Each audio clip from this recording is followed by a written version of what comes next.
Let me thank everyone for being here and for staying safe and warm today.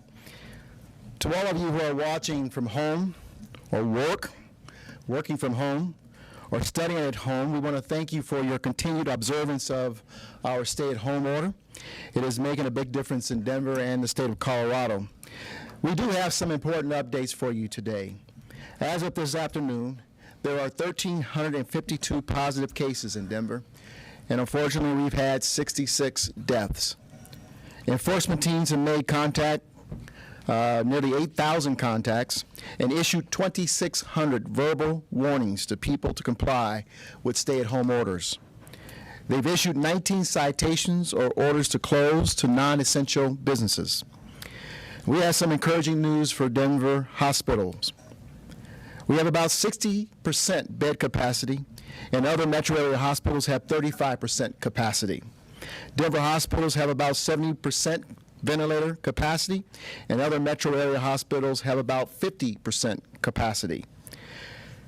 First, we're going to talk about how we are and have been supporting our area's most vulnerable residents under the leadership of Britta Fisher, our Director of Housing. Hotel rooms have been acquired. Recreation centers are being utilized, supporting our area's most vulnerable residents under the leadership, again, under Britta. We are looking at every major city around the country to learn from their experiences. We brought the first guests into our shelter expansion at the National Western Complex last Thursday evening. That extraordinary multi-agency effort came to fruition at the request of our shelter providers and partners as a way to create greater physical distancing for safety of our guests as well as staff supporting them. I will tell you that last week on Thursday, I walked through the shelter as it was opening at the National Western. And I want to first thank all of the staff members and volunteers who are helping this to be a smooth operation thus far. It is our prayers that we will continue to have a smooth operation. We'll continue to keep our guests safe and from the elements outdoors, and more importantly, healthy. The goal is to make sure that we blunt the spread of the virus with our particular guests. Over the weekend, we reached capacity with more than 700 guests. Because we took the proactive measure, allowing for our providers to configure their existing space for greater physical distancing, we were able to utilize a new location Saturday run by the Salvation Army that was to accommodate additional guests. Right now, we're working toward opening additional space later this week for women and individuals identifying as women at the Coliseum. There's an important point I want to make here. The city of Denver is serving people experiencing homelessness from across the metro area, not just from the city of Denver. Many churches and other shelter options that are normally available in surrounding areas have shut down or closed to prevent the spread of the virus. And we reached out to the hotel industry early and called for help a week ago. And so we also want to thank the governor for his call that he made to the industry today through a letter. What's important to understand is this. The existing shelter system was not designed to accommodate physical distancing. That is why we have sought additional space and capacity. It's also important to understand that we do not have the luxury of waiting, particularly at this time, where there's cold weather events occurring in our city during the beginning of spring. And we cannot wait for the alternatives to magically arise. This work has never been more important in our city. The executive director of hosts, Britta Fisher, will join us in just a moment, and she will have more details on our efforts to serve our most vulnerable. Next, I'd like to talk about enforcement of our ongoing stay-at-home order and some steps we're taking to ensure proper physical distancing. You may have heard we closed Civic Center Park and surrounding park areas over the weekend. We also closed Red Rocks. And while we are doing our best to create and maintain safe areas for people to enjoy outdoors, our priority must and will be maintaining proper physical distancing. If we see people gathering in larger groups, or we have reason to believe that they will occur, our Parks Department will close the areas as needed. And so we want to give you a heads up about something that's going to happen tomorrow in Denver. 2 Colorado Army National Guard Black Hawk helicopters will be used to transport survey teams near the convention center. So if you see them, listen to this warning. Do not be alarmed. The Guard will be touring locations that will be used as alternate care sites during the COVID response. So tomorrow I'll be joining Governor Polis on a walkthrough of the Convention Center with the National Guard leadership. The state will likely have the site ready for patients this weekend.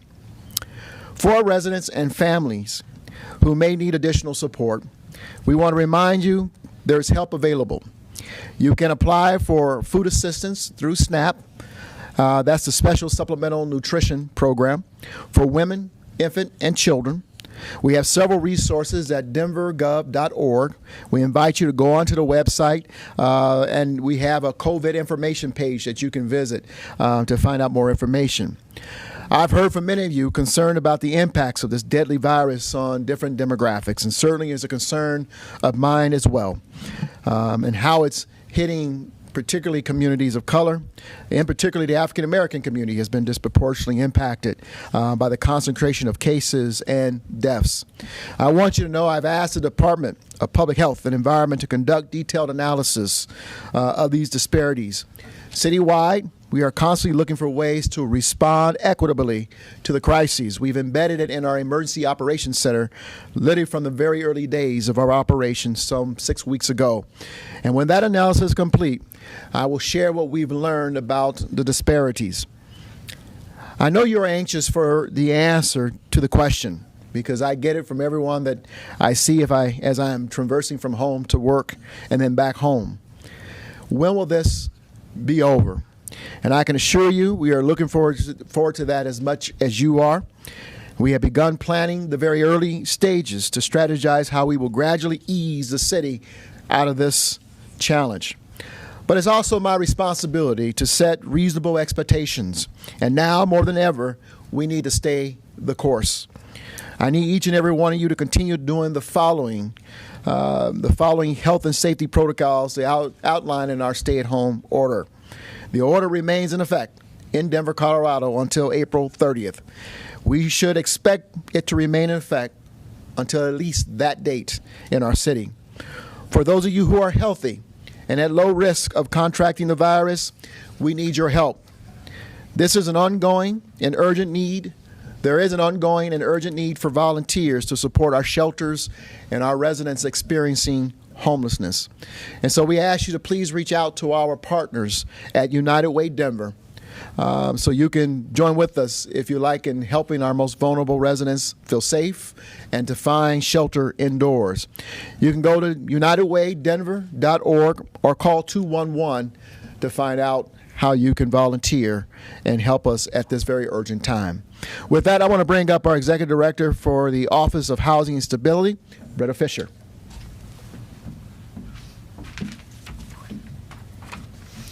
Thank you, Mayor. Before we had this health emergency, we spoke to the need for a healthy, housed, and connected Denver. Before this health emergency, we spoke about how Denver doesn't do anything alone, how we do everything in partnership. And I want to start today by thanking those partners. As the mayor mentioned, on Thursday, we opened National Western Center as an auxiliary shelter, and people voted with their feet.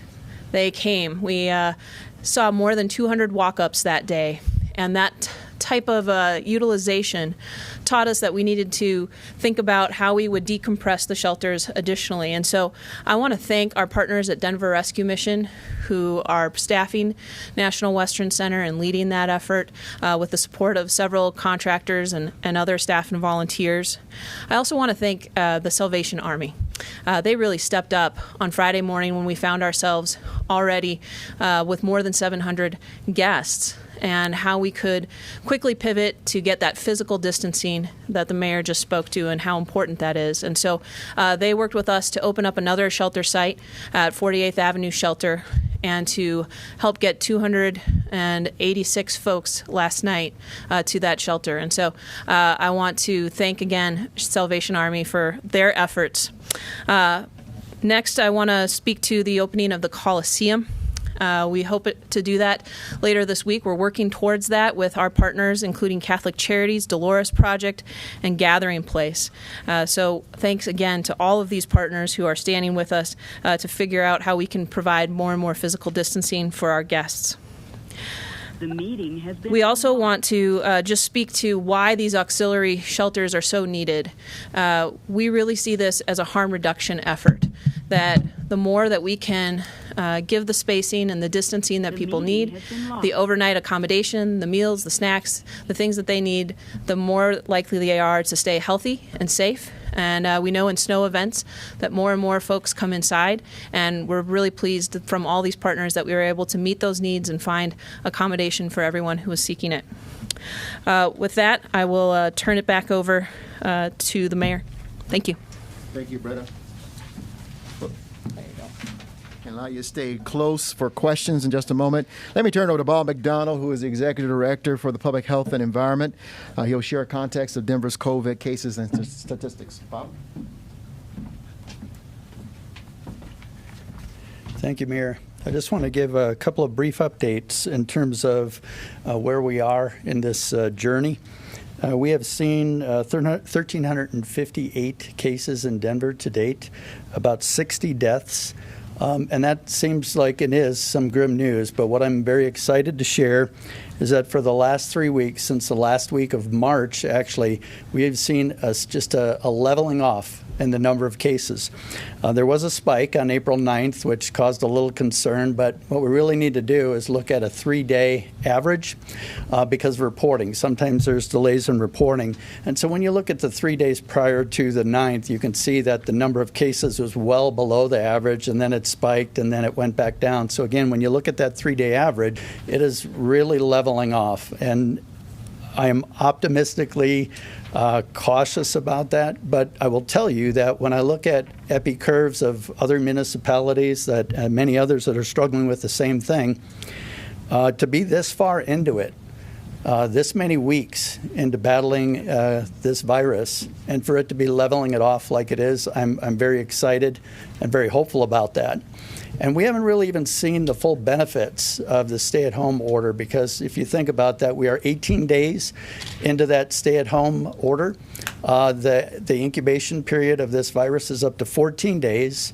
So now that we've gone that length of time, we should really start to see now the full benefits of this stay-at-home order. And that's one of the things that we look at in terms of making decisions about when we start to ease up on some of our orders. That's a very important piece. Is our cases leveling off? They seem to be. Hospitals are not at capacity, so that's some very important criteria, and I'm really excited to start having the conversation about how we ease out of this now in a way that we can still manage the number of cases. With that, I'll turn it back to you, Mayor. You bet, Bob. Your mask? And you took my words. All right, we're going to open. Thank you. We'll open up for Q&A at this point in time. Bob and Britta will be here if you have questions that meet there in their area. We also have Matt Mueller, who is the executive director of our Emergency Operations Center. Before I take the very first question, let me once again just say to the people of Denver, you can't see this, but I see it every day. There are about 100 city employees in various shifts that man our emergency operations center who are showing up every day, 7 days a week, around the clock, to stand on post and to address critical issues as we face this challenge of the COVID-19. And I want to just say thank you to those city employees. Of course, we have thousands more who are about 90% working from home every day to keep the city operational, to follow through on our responsibility to the people of Denver.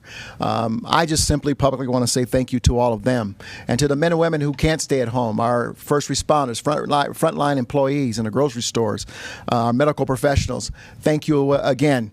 Every night, 8 o'clock, we howl and we light up our city in appreciation for the work that you're doing on behalf of every one of us. So let's go ahead and open the floor for questions. Online?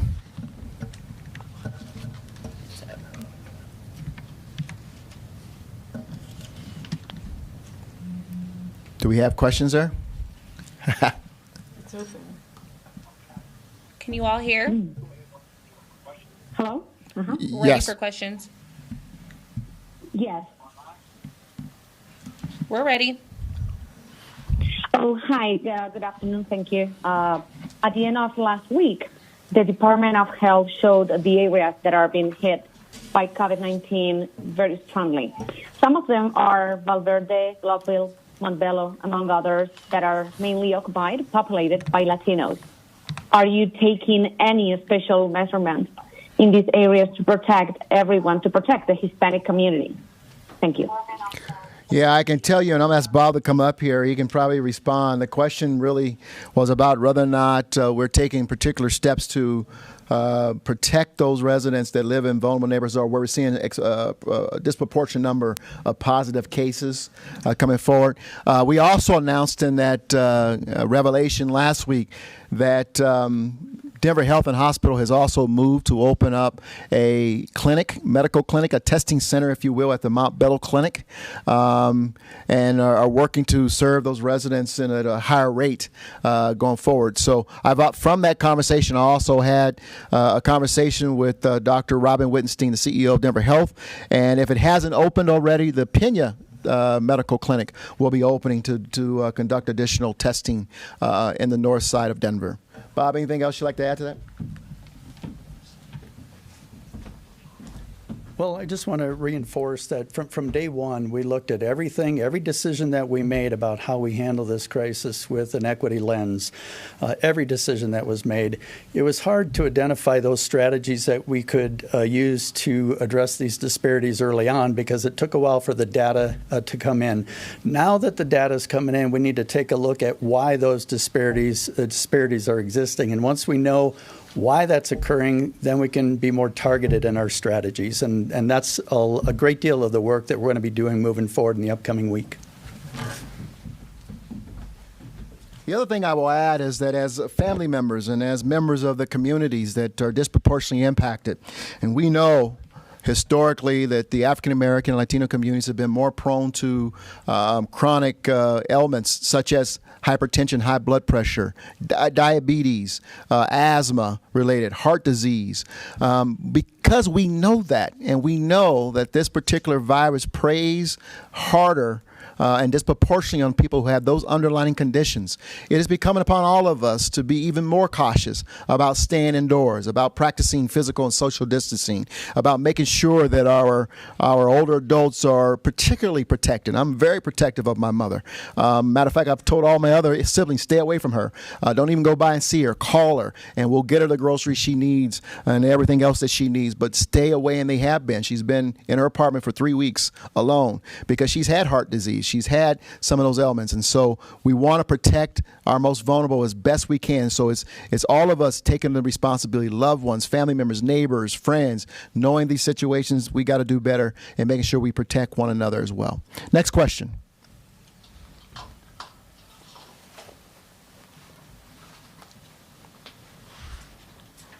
Don't be shy. We'll let you go.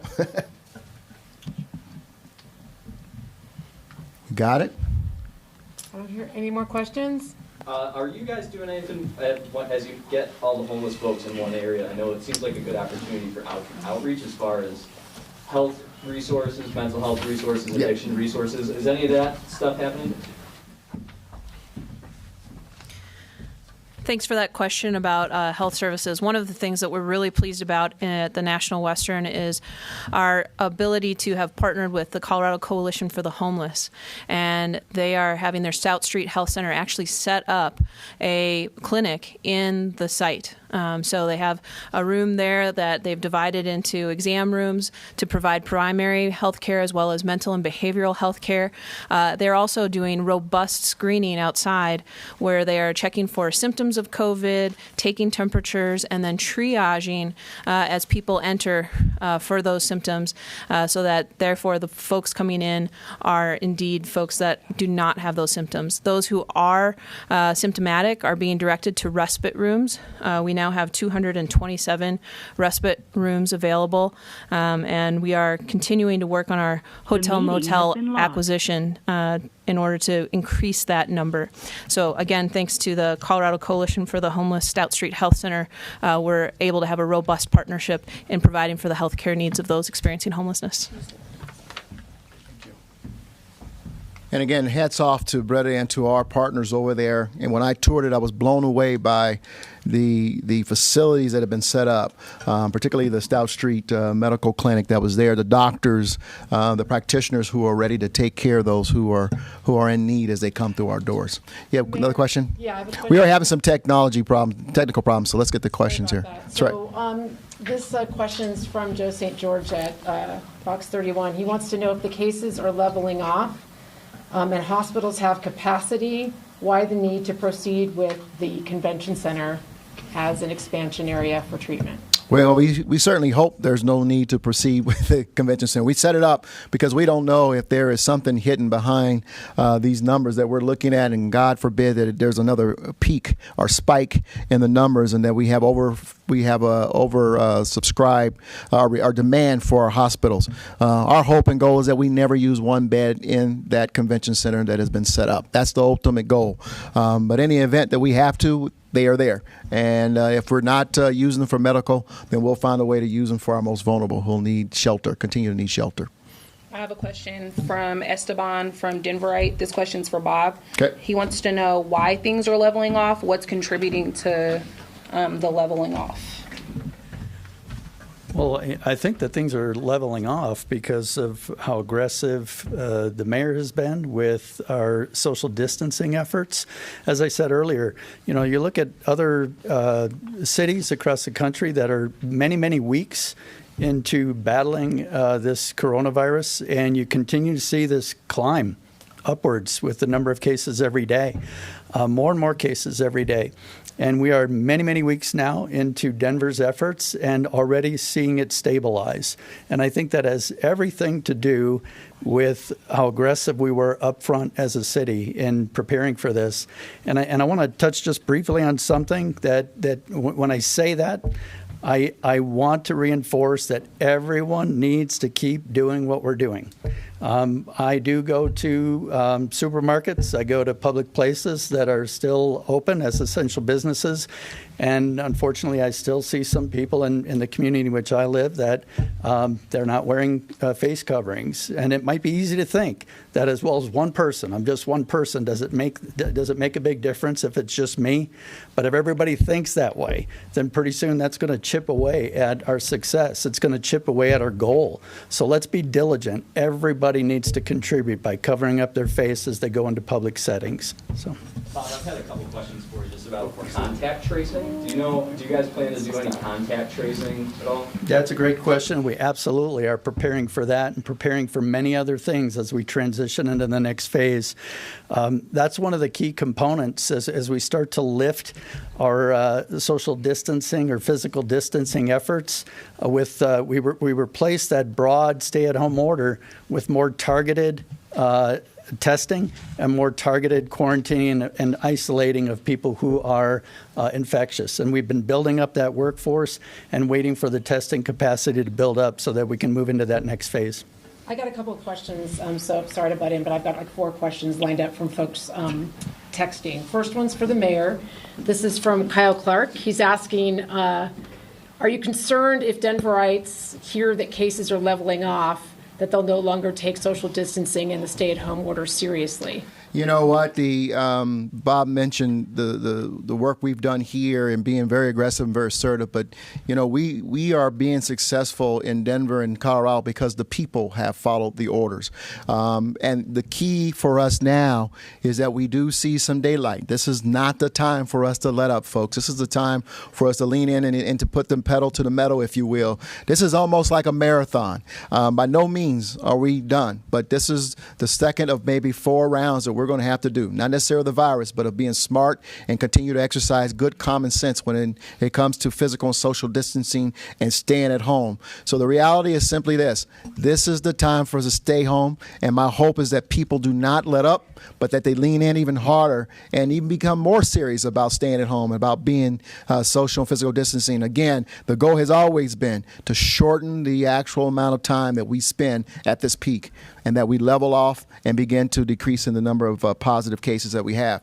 And this is the time for us to be smart about it. So my hope is that but that we get smarter and we get even more aggressive about staying at home and, in fact, practicing social and physical distancing.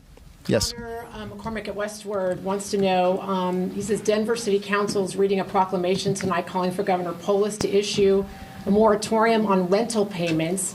He's asking if you agree with this call to action.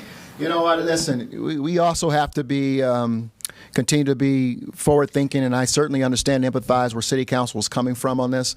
I'm not sure the governor has the power to intervene in these private contracts between renters and landlords. But if it sends a message of the importance and the symbolic power of that something needs to be done to give renters a break, then hopefully the entire industry pays attention. There's a whole ecosystem when it comes to renters. The renters are usually the last element to it. They're landlords and then they're mortgage lenders.